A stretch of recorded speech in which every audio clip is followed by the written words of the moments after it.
कृष्णाय वासुदेवाय हरे परमात्मने प्रणतक्लेशनाशाय गोविंदाय नमो नमः। स्कंद जी कहने लगे कि पहले हिमवान नाम करके पर्वतों का राजा था। वह स्थावर जंगम दोनों रूप धारण करता था।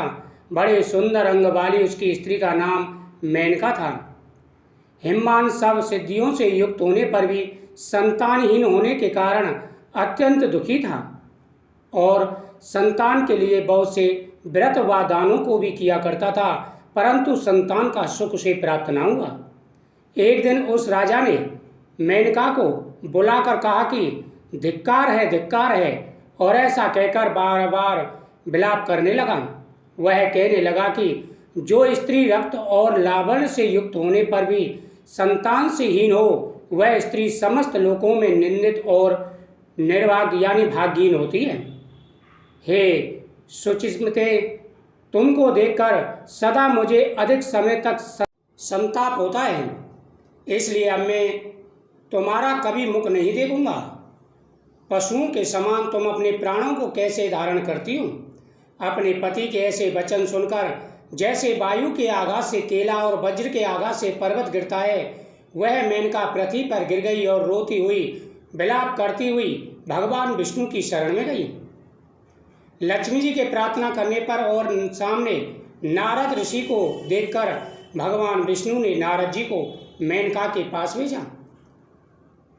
नारद जी ने वहां जाकर मेनका को पर्णासन व्रत का उपदेश दिया और कहा कि ज्येष्ठ तृतीया आने पर इसका व्रत करो। उपदेश पाने पर मेनका ऐसी पर्वत गुफा, जिसको मनुष्यों ने कभी नहीं देखा था, जो कि सिंह और व्याघ्रों से युक्त है, वह पतिव्रता वहां जाकर स्नायुओं के समान नियम से स्थित हो गई तथा भोजन, निंद्रा और अन्य किसी भी कर्म को न करके सब कर्मों को त्याग दिया। केवल भगवान विष्णु की गुणमयी और मानसी माया को सदा स्मरण करती रही।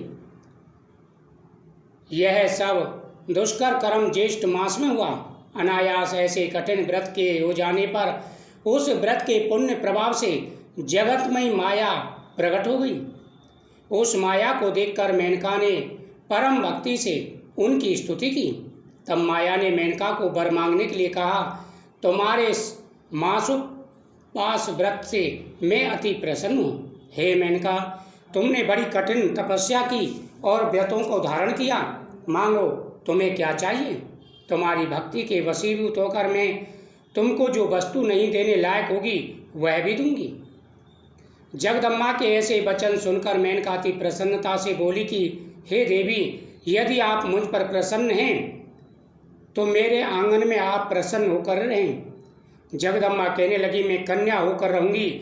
ऐसा कहकर फिर कहने लगी कि हे मेनका, तुम्हें एक पुत्र भी होगा। मैं तुमसे एक हित की बात कहती हूँ, सो तुम मेरी आज्ञा से करो। तुमको अनायास ही इस ज्येष्ठ मास के मासुवास व्रत का फल मिल गया है। अब तुम अपने घर को जाओ और सदैव इस व्रत को विधि पूर्वक करती रहो। ऐसा कहकर माया अंतर्ध्यान हो गई और मेनका भी अपने घर चली गई। घर जाकर मेनका ने राजा हिमवान से सब समाचार विस्तार पूर्वक कहा। भृगु ऋषि के उपदिष्ट मार्ग से ऐसे व्रत को मेनका ने भी किया। इस समाचार को सुनकर हिमवान बड़ी प्रसन्नता और हर्ष के साथ दोनों हाथों से मेनका को आलिंगन कर अपनी गोद में बिठाकर समझाने लगा। उसके पश्चात कुछ काल व्यतीत होने पर मेनका गर्भवती हुई। वशिष्ठ ऋषि ने आकर मेनका का कुसुमन संस्कार कराया। स्कंद जी कहते हैं, हिमाचल के समान मनुष्य प्रति परति दुर्लभ होते हैं। जिसके घर में स्वयं जगदम्बा प्रकट हुई हो, उमा, गौरी और पार्वती के नाम से विख्यात हुई। इस प्रकार ज्येष्ठ शुक्ल चतुर्थी को शिवा प्रकट हुई। इसलिए सौभाग्य की वृद्धि के लिए स्त्रियों को चतुर्थी के दिन शिवा का व्रत अवश्य करना चाहिए। मिट्टी का शिव बनाकर मंडप के चारों द्वारों को अच्छी तरह शोभित करना चाहिए। गिरजासन के चारों तरफ धान्य को बिछाकर मध्य में भाग में अपनी शक्ति के अनुसार चांदी का झूला लगावे। उमा की सोने की प्रतिमा बनाकर सुंदर झूले में स्थापित करें तथा श्रद्धानुसार भक्ति से विधिवत उनका पूजन करें। स्वागन ब्राह्मणों का पूजन करें और कन्याओं को भोजन करावे।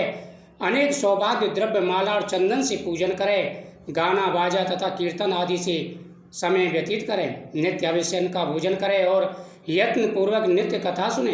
तत्पश्चात फल समाप्ति के लिए उद्यापन करें और गौरी भीर्मायम इस मंत्र से खीर का हवन करें।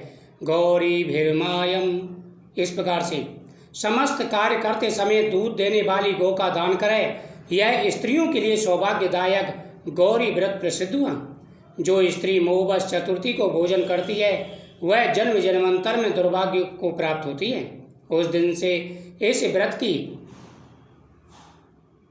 यहाँ पर यह व्रत प्रसिद्ध हुआ और उमा जयंती के नाम से प्रसिद्ध हुआ। मेनका ने पुत्र संतान के निमित्त फिर इस व्रत को किया और इसके प्रभाव से महान तेजस्वी पुत्र उत्पन्न हुआ। वह मैनाक नाम से दूसरा हिमाचल कहा जाता है। इति श्री ज्येष्ठ मास महत्व गौरी व्रत महत्व वर्णनम अष्टम अध्याय संपूर्णम। इस प्रकार से माता पार्वती का ध्यान करते हुए यह व्रत करें, सभी प्रकार की मनोकामनाएं पूरी हो जाती हैं।